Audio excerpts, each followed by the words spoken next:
Olá, meus irmãos, meus amigos. Estamos começando mais uma reflexão na Palavra de Deus.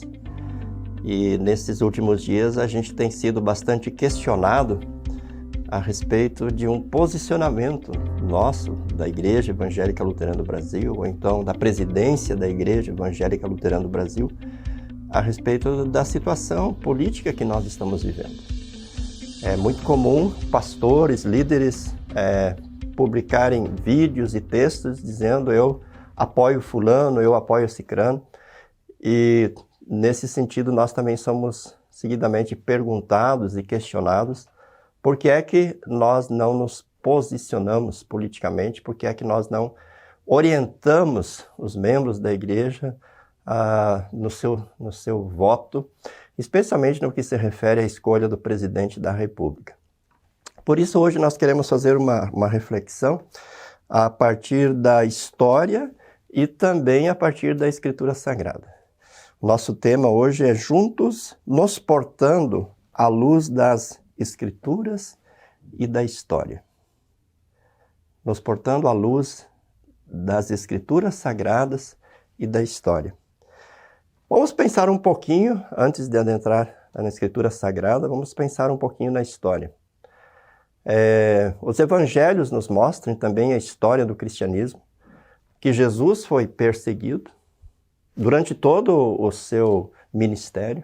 Poderíamos quase que dizer durante a sua vida, porque quando criança ainda teve que ser levado para o Egito para não ser morto por Herodes. Mas o fato é que perseguiram Jesus e os seus discípulos, e essa perseguição culminou com a prisão, com o julgamento e com a morte de Jesus.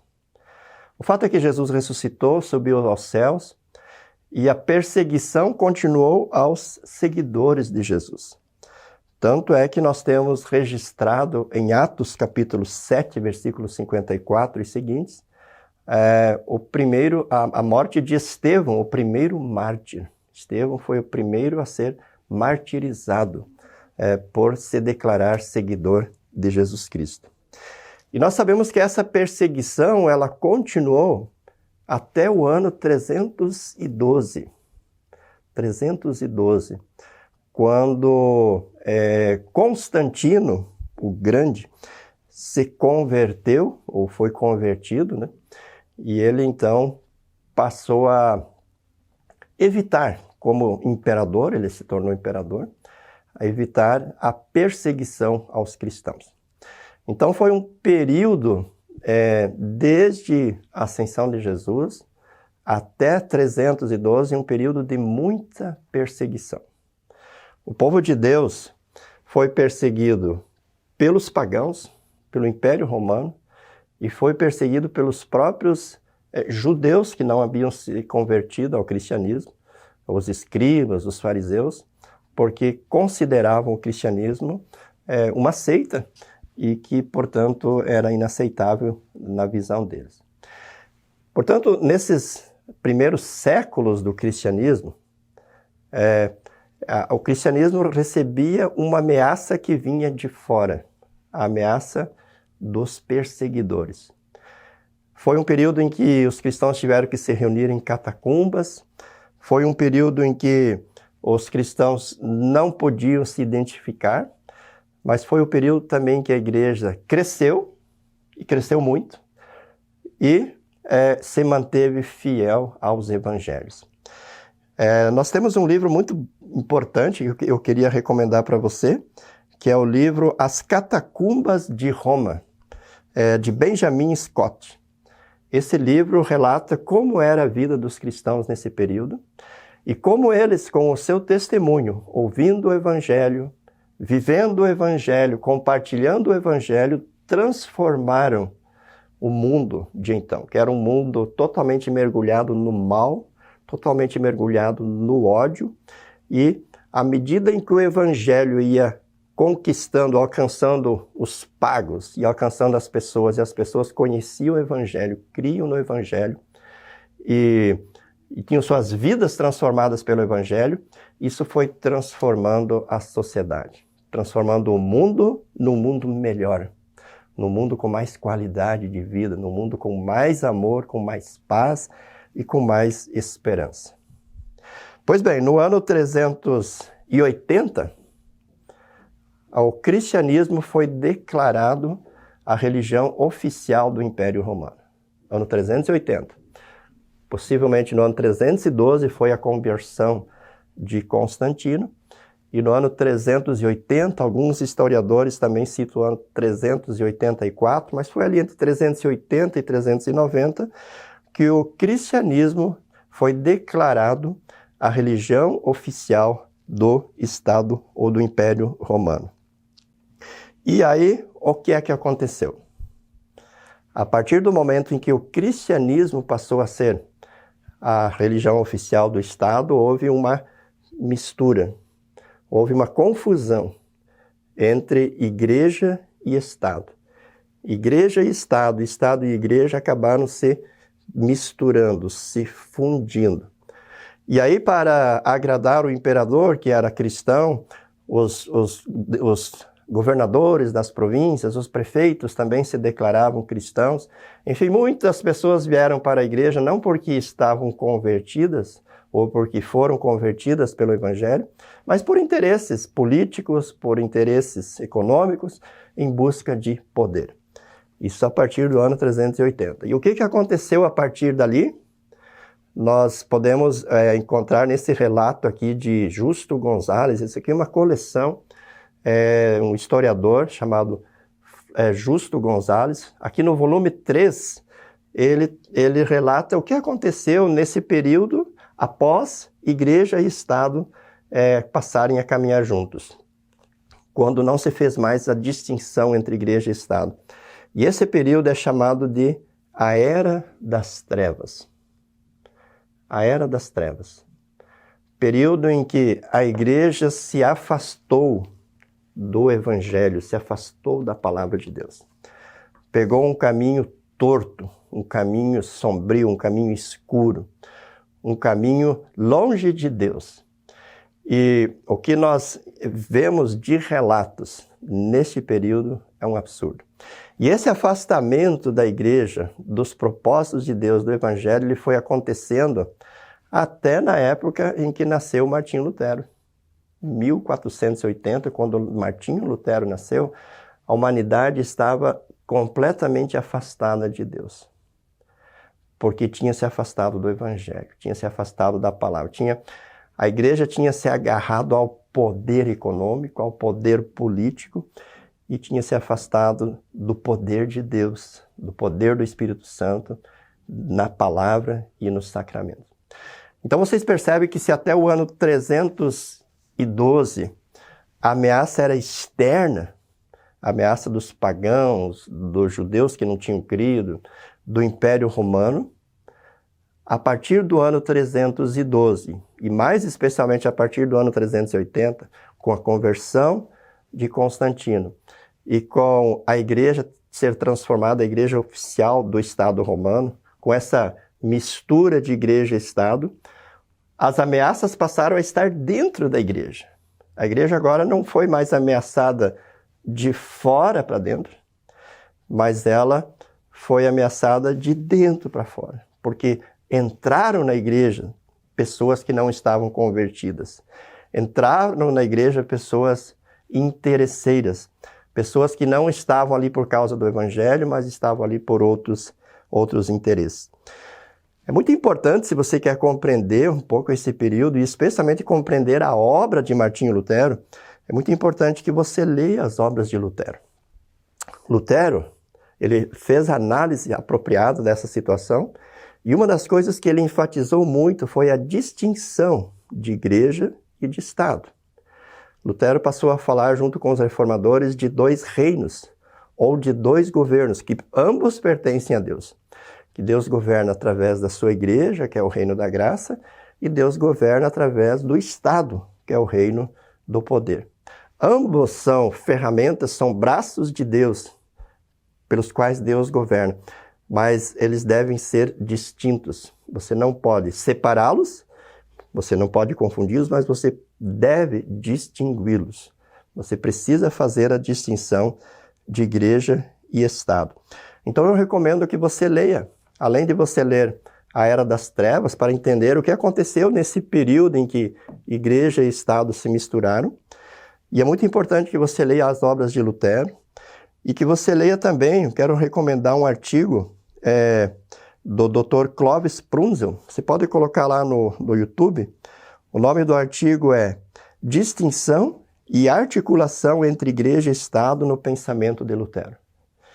Distinção e articulação entre Igreja e Estado no pensamento de Lutero. Então, o Dr. Clovis analisa como deve ocorrer essa distinção e como deve acontecer a articulação entre essas duas ordens, esses dois governos, esses dois reinos que estão na mão de Deus. Então você percebe que se a gente olhar a história, houve primeiro uma ameaça que era externa, a ameaça da perseguição, do paganismo, dos judeus, do Império Romano aos cristãos, que era um perigo, os cristãos evitavam, fugiram inclusive para os interiores do Império, para não serem mortos, para não serem destruídos por essa ameaça externa. Mas a partir do momento em que Igreja e Estado se fundiram, foram misturados, foram confundidos, a ameaça externa diminuiu porque o Estado acabou protegendo a Igreja dessas ameaças, mas a Igreja passou a ter uma outra ameaça muito mais perigosa, inclusive, que era uma ameaça interna. A infiltração dentro da Igreja de pessoas não convertidas, de pessoas que queriam se beneficiar da Igreja, usar a Igreja para chegar ao poder, para tomar o poder e para buscar benefícios próprios na Igreja e por meio da Igreja. Então, queridos irmãos, tendo isso como pano de fundo, agora vamos olhar um pouquinho na Escritura e depois nós vamos fazer uma análise do momento em que nós estamos vivendo. O texto que eu destaco aqui é Filipenses capítulo 4, versículos 2 a 7. O apóstolo Paulo diz assim: peço a Evódia e peço a Síntique, que eram duas senhoras, que no Senhor tenham o mesmo modo de pensar.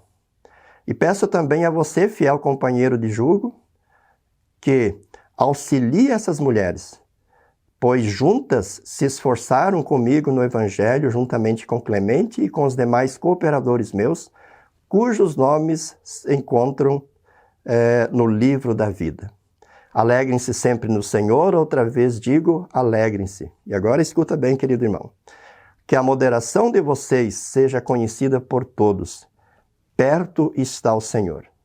Não fiquem preocupados com coisa alguma, mas em tudo sejam conhecidas diante de Deus os pedidos de vocês, pela oração e pela súplica com ações de graça. E a paz de Deus, que excede todo entendimento, guardará o coração e a mente de vocês em Cristo Jesus. Eu quero destacar nesse texto, aqui nós poderíamos fazer vários destaques, mas quero destacar apenas o versículo 5. Que a moderação de vocês seja conhecida por todos. Perto está o Senhor. Nós cristãos somos convidados a sermos moderados.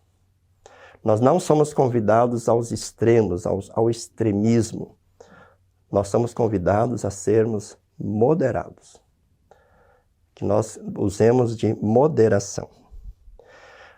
Vamos ver agora um pouquinho, ou refletir um pouquinho, como é que Jesus se portou, como é que Jesus agiu no momento em que ele viveu.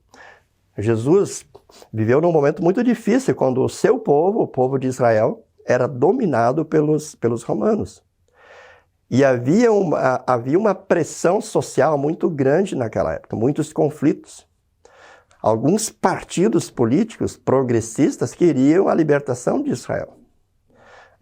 Possivelmente Judas era um desses líderes de políticos que pertencia a um grupo, a um partido chamado os Zelotes, que lutavam pela libertação de Israel da opressão romana. Por outro lado, havia os conservadores, os escribas, os fariseus, os saduceus, que lutavam para conservar aquela situação. E Jesus seguidamente era questionado, Jesus seguidamente era desafiado a tender para um lado ou para o outro. Mas o que Jesus fez? Todo o comportamento de Jesus pode ser resumido naquelas palavras que ele disse diante de Pilatos. Ele disse, o meu reino não é deste mundo. Não é que Jesus estava fechando os olhos para o movimento dos zelotes, para as palavras dos escribas, dos fariseus e dos saduceus, mas Jesus estava mostrando que ele, como o Messias, o Salvador, ele veio para uma outra missão. Ele não veio para resolver essas situações momentâneas, passageiras. Ele veio para trazer o reino de Deus. Ele veio para trazer perdão e salvação. Esse é um fato importante que nós precisamos observar nesse momento, a postura de Jesus.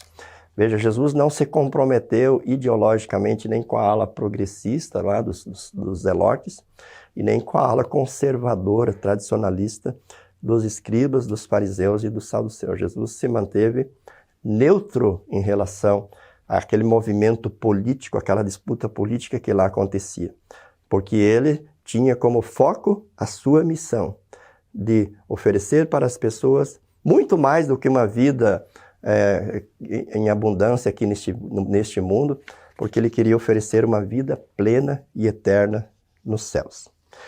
A partir disso, então, queridos irmãos, levando em consideração esse pano de fundo histórico que eu relatei para vocês, levando em consideração essas palavras bíblicas que dizem que Deus espera que nós sejamos moderados, levando em consideração que o próprio Jesus nos ensinou com a sua postura, nós precisamos fazer algumas afirmações, nós podemos tirar algumas conclusões.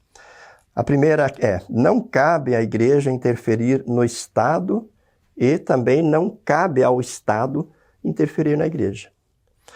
A união, a mistura que se fez a partir do ano 380 mostrou o quão isso foi ruim para a igreja, o prejuízo que isso trouxe para a igreja. Lutero trabalha com muita sabedoria a distinção entre igreja e Estado. Eles são dois reinos, eles são dois governos nas mãos de Deus. Através de um desses reinos é a igreja. Através da igreja, Deus reina oferecendo o batismo, a palavra e a Santa Ceia. É o reino da graça, onde Deus oferece aquilo que Jesus conquistou através dos meios da graça. O outro é o reino do poder, o reino da espada que Deus usa para manter a ordem, para manter a disciplina e condições de vida aqui neste mundo. Ambos são governos nas mãos de Deus, mas não é a igreja que vai determinar o que o Estado faz. E também não é o Estado que vai determinar o que a igreja deve ensinar, o que a igreja deve fazer. São dois governos, dois reinos que precisam ser distinguidos. Portanto, se o Estado não pode interferir na igreja, também não cabe à igreja interferir nos negócios do Estado, porque a igreja tem uma missão diferente do Estado. Uma outra conclusão muito importante, não há uma ideologia do bem e outra do mal. O que muito se fala hoje, como se um grupo fosse o grupo do bem e outro grupo do mal. Ambas as ideologias têm aspectos bons e aspectos ruins. Como cristãos luteranos confessionais, não podemos aderir a esta forma maniqueísta, essa luta do bem e do mal. Como se uma ideologia fosse totalmente má e a outra totalmente boa. Como se uma fosse do mal e a outra do bem. Isso não é verdade. Ambas têm aspectos bons e ambas têm aspectos ruins. O período de perseguição até 312 teve muitas coisas ruins, mas teve muitas coisas boas. O período de união da igreja com o Estado trouxe coisas boas no campo material, mas muitas coisas ruins no campo espiritual, porque a igreja se afastou da verdade. Então nós, luteranos confessionais, cristãos luteranos confessionais, não podemos cair nesta guerra que nós estamos ouvindo aí, na disputa política e ideológica, como se fosse uma luta do bem contra o mal.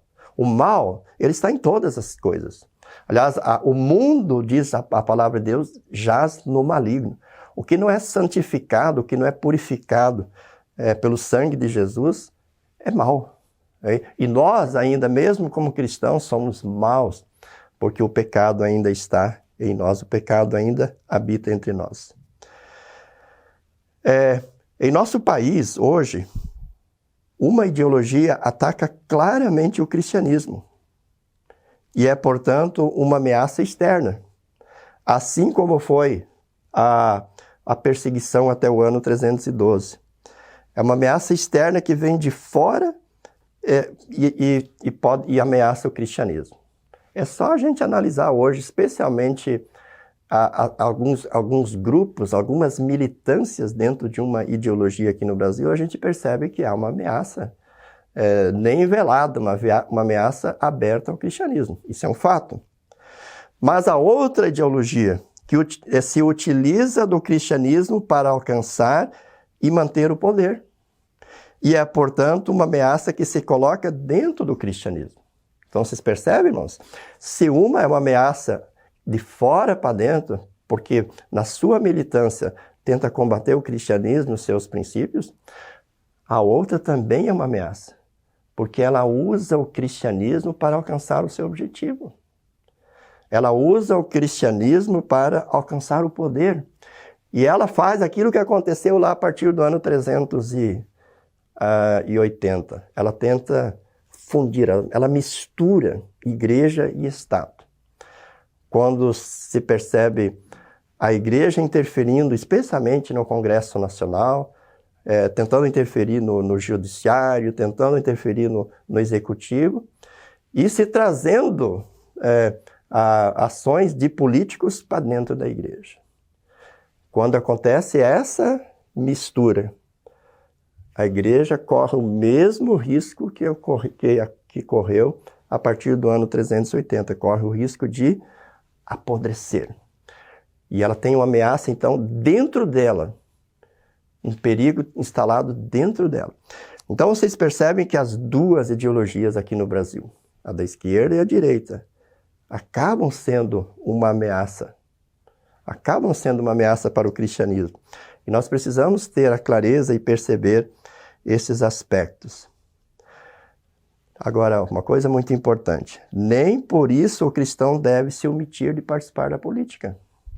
Ele deve votar, nem que seja para escolher o menos pior para a nossa sociedade. O que eu estou dizendo aqui, querido irmão, é que a igreja, enquanto instituição, a Igreja Evangélica Luterana do Brasil, ela não deve envolver-se em política ideológica partidária. Porque a missão da igreja é a missão do reino, do governo da graça, onde Deus quer governar através dos meios da graça. A igreja não deve se envolver em questões políticas partidárias. Porque a missão dela está acima desse debate, está acima dessa discussão. O que a igreja tem para oferecer, evidentemente que tem a ver com a vida, com o dia a dia das pessoas aqui, mas vai muito além, vai a eternidade adentro. O que Deus quer oferecer através da igreja é uma vida eterna. Agora, veja bem, os cristãos, os membros da igreja, eles têm toda a liberdade de envolver-se e eles têm a obrigação de participar e de votar. Mesmo que em ambas as ideologias haja riscos. E eles têm que optar por aquilo que é o melhor.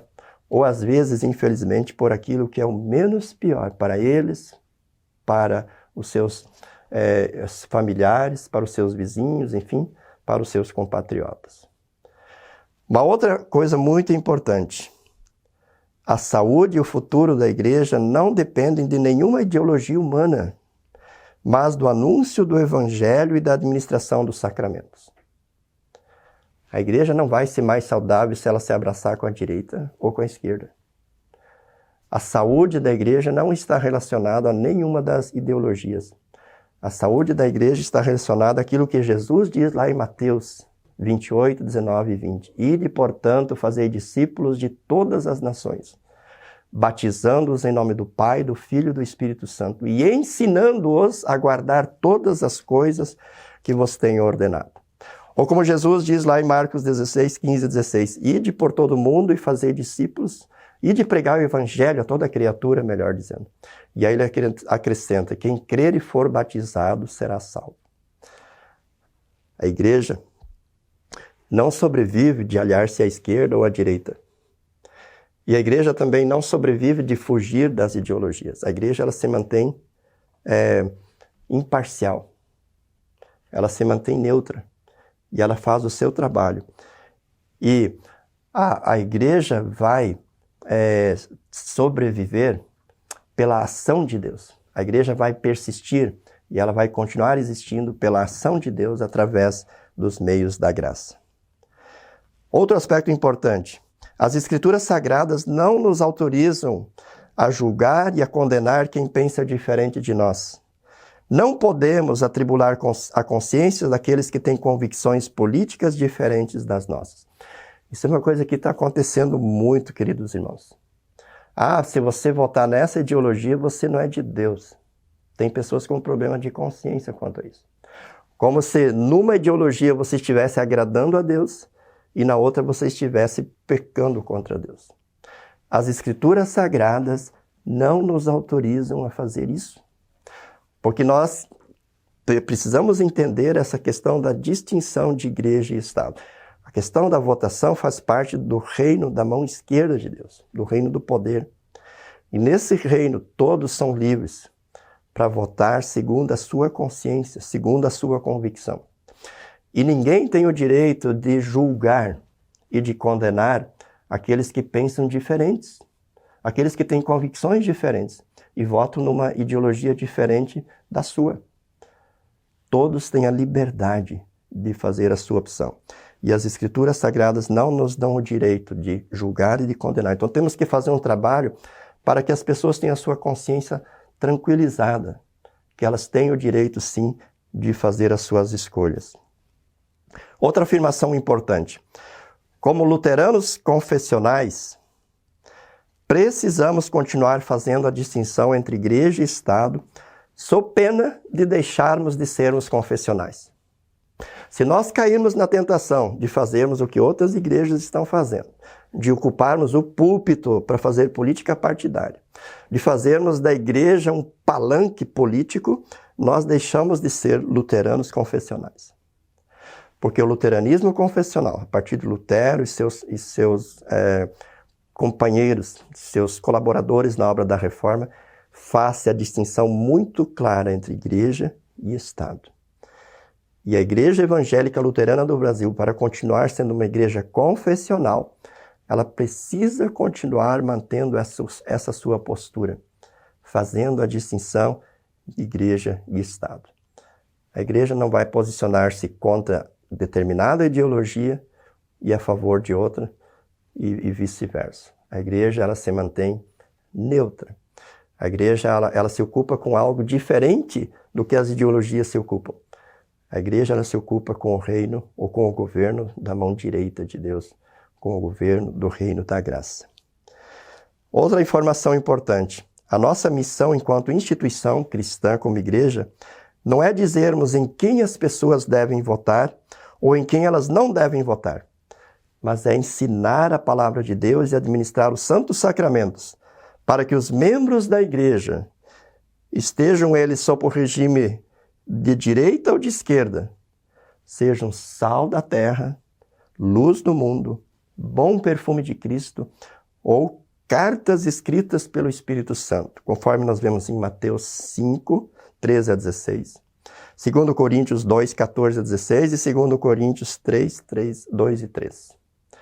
Veja, a igreja, fazendo uso dos meios da graça, ela vai ensinar, ela vai capacitar os membros para que eles sejam sal, luz, bom perfume, cartas escritas por Cristo, para que eles façam a diferença ali onde eles estão. Não importa se eles têm um pensamento de esquerda ou de direita, ou se eles têm um pensamento de centro ou qualquer outra ideologia que seja. A missão da igreja é essa. A igreja não está aqui para dizer em quem as pessoas devem votar ou deixar de votar. A igreja está aqui para ensinar a palavra de Deus e administrar os santos sacramentos. Outra coisa, como cristãos temos o privilégio e o dever de orar por todos e também por aqueles que exercem autoridade. Como já vimos no programa passado, e nós podemos citar inúmeros textos bíblicos, que os cristãos e a igreja têm esse privilégio, essa oportunidade, conforme nós temos em nosso lema nesse ano, firmados em Cristo, oramos e compartilhamos Cristo para todos. E, finalmente, poderíamos citar muitas outras coisas aqui, mas eu vou encerrando por aqui. Como cristãos, temos o dever de nos submeter às autoridades.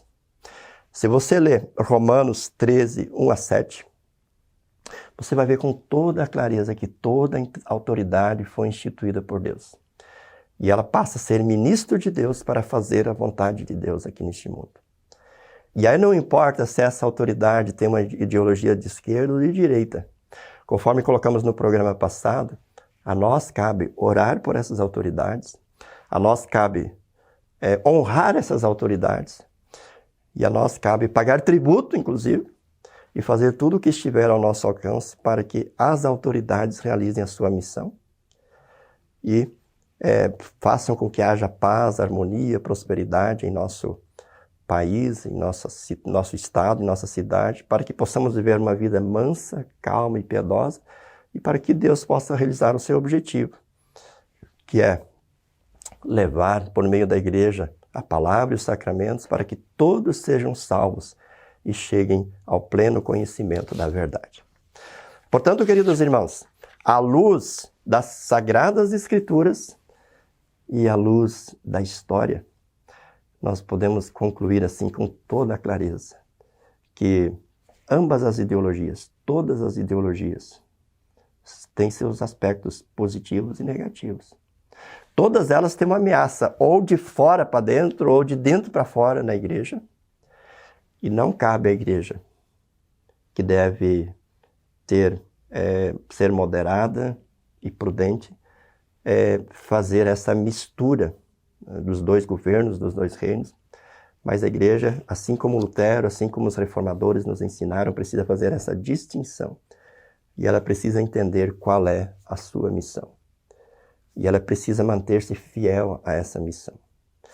A Igreja Evangélica Luterana do Brasil, da qual eu tenho o privilégio de ser o presidente, é uma igreja evangélica luterana confessional, que faz distinção entre igreja e Estado. E por isso ela se mantém numa postura neutra. Ela não se posiciona a favor de A ou B, nem contra A, nem contra B. Mas ela orienta, assim como eu estou fazendo nesse dia, e assim como muitos pastores fazem. Ela orienta os seus membros. E ela ensina e ela capacita para que eles exerçam a sua cidadania. Para que eles façam a sua decisão conforme a sua consciência.